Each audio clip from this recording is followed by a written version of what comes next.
하나님의 말씀 마태복음 28장 1절에서 10절까지의 말씀을 같이 보도록 하겠습니다.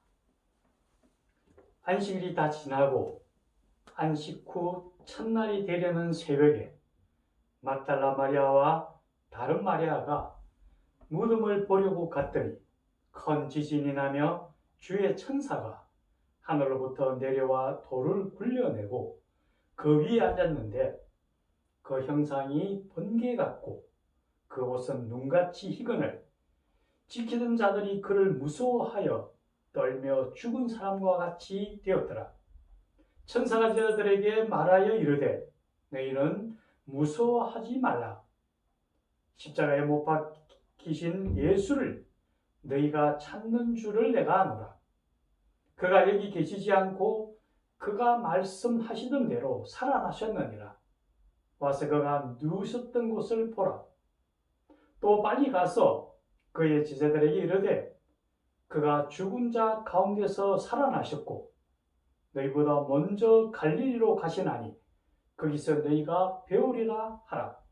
보라, 내가 너희에게 일렀느니라 하거늘. 그 여자들이 무서움과 큰 기쁨으로 빨리 무덤을 떠나 제자들에게 알리려고 다름질할세. 예수께서 그들을 만나 이르시되 평안하냐 하시니 제자들이 나아가 그 발을 붙잡고 경배하니 이에 예수께서 이르시되 무서워하지 말라.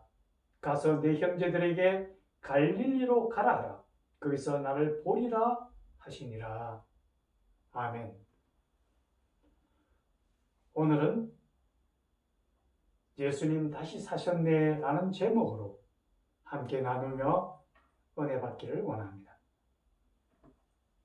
며칠 전에 우리는 예수님께서 죽음의 권세를 깨뜨리고 부활하신 부활절을 맞이하였습니다. 우리 기독교가 지키는 절기 가운데서 귀중한 두 가지를 들으려고 한다면 우리는 성탄절과 부활절을 들을 수 있을 겁니다. 이 성탄절은 하나님께서 인간의 죄를 해결하시기 위하여 직접 인간의 몸을 입고 가장 낮은 자의 자리로 이 땅에 오신 날입니다. 즉 말씀이 육신이 되어 하나님의 독생자로 성육신 하신 날이 바로 성탄절입니다. 그런가 하면 부활주일은 성육신 하신 예수님께서 인간의 죄를 직접 짊어지시고 십자가에 죽으신 후 하나님의 권능으로 이 죽음의 권세를 이기시고 다시 사신 날입니다. 이 성탄절과 부활주일은 정말 우리에게 너무나 귀중하고도 소중한 날이며 틀림없습니다. 그런데 이 두 날 중에서 저에게는 부활주일이 더 큰 의미로 다가오게 됩니다. 그것은 성탄절은 하나님께서 인간을 향한 구원의 계획을 시작한 날이라면 부활절은 하나님의 그 인간 구원의 계획을 완성시키신 날이기 때문입니다. 이제 우리는 부활의 소망이 있기에 영생을 바라보는 참된 소망을 가지고 살아갈 수 있게 되었다는 것입니다. 오늘 이 부활과 관련하여 우리가 꼭 기억해야 될 몇 가지 사실에 대해서 함께 나누고자 합니다. 먼저 이 예수님의 부활은 분명한 역사적인 사실이라는 것입니다. 예수님이 부활하신 후에 먼저 막달라 마리아와 다른 마리아에게 그 부활하신 몸을 보이시고 그 후에 12 제자들과 다른 사람들에게 보이셨습니다. 그리고 일시에 500여 명에게 그 부활하신 몸을 나타내 보이셨습니다. 더구나 신약 성경이 기록되던 그 당시에도 예수님을 직접 목격했던 많은 사람들이 생존해 있었다라고 얘기하고 있습니다.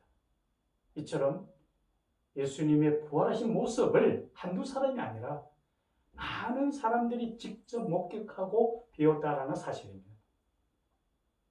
또 예수님의 부활에 대해서는 성경에서 자세하게 기록되어 있습니다.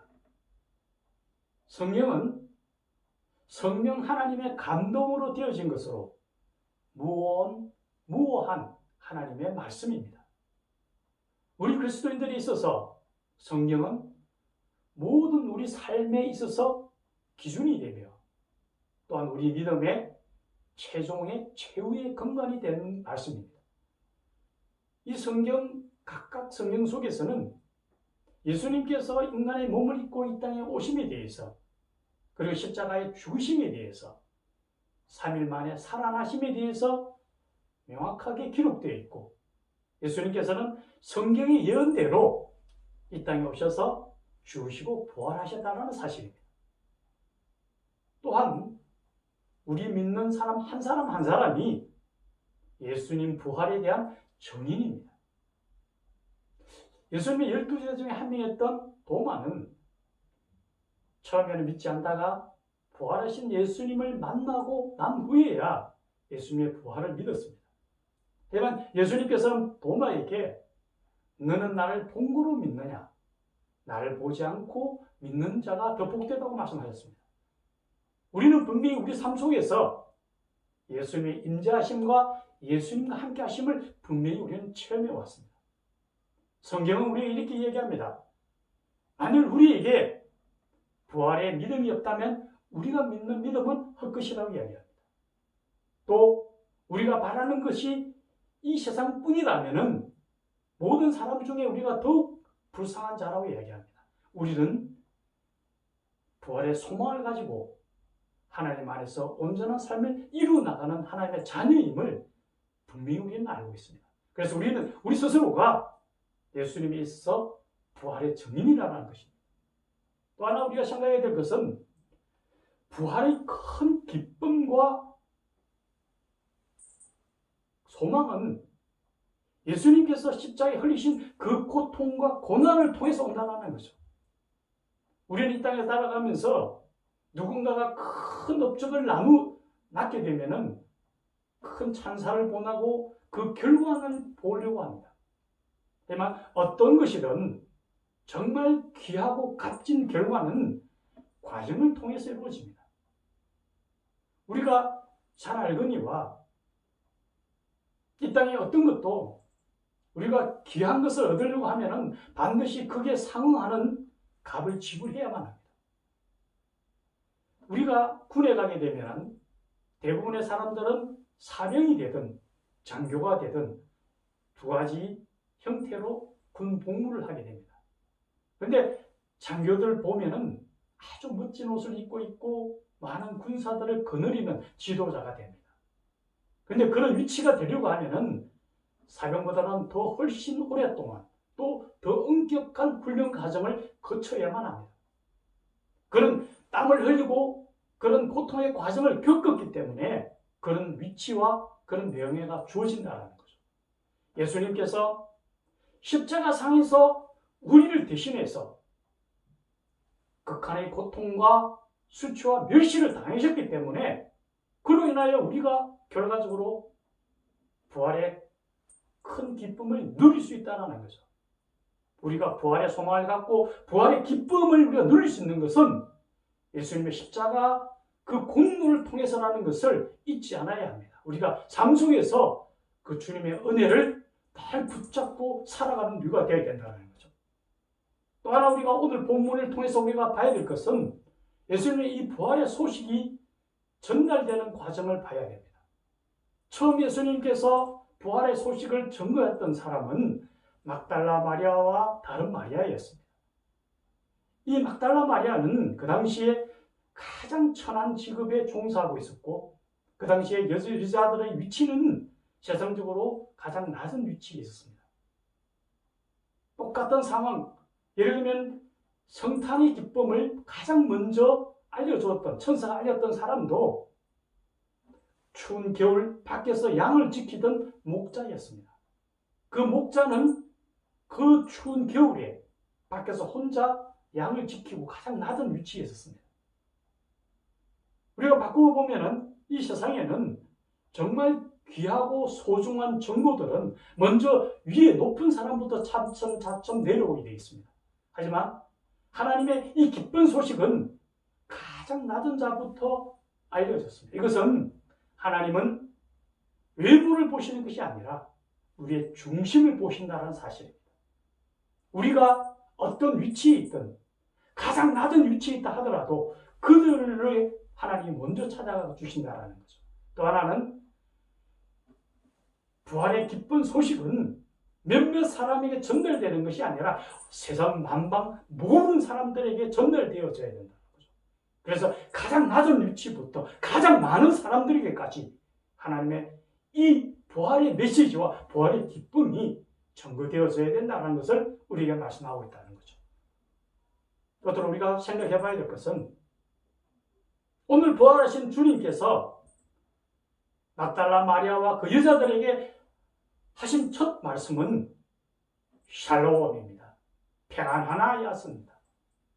예수님이 십자가에 돌아가신 후에 제자들과 그 주변에 있던 많은 사람들이 느꼈던 것은 무엇일까요? 아마 공포, 두려움이었을 겁니다.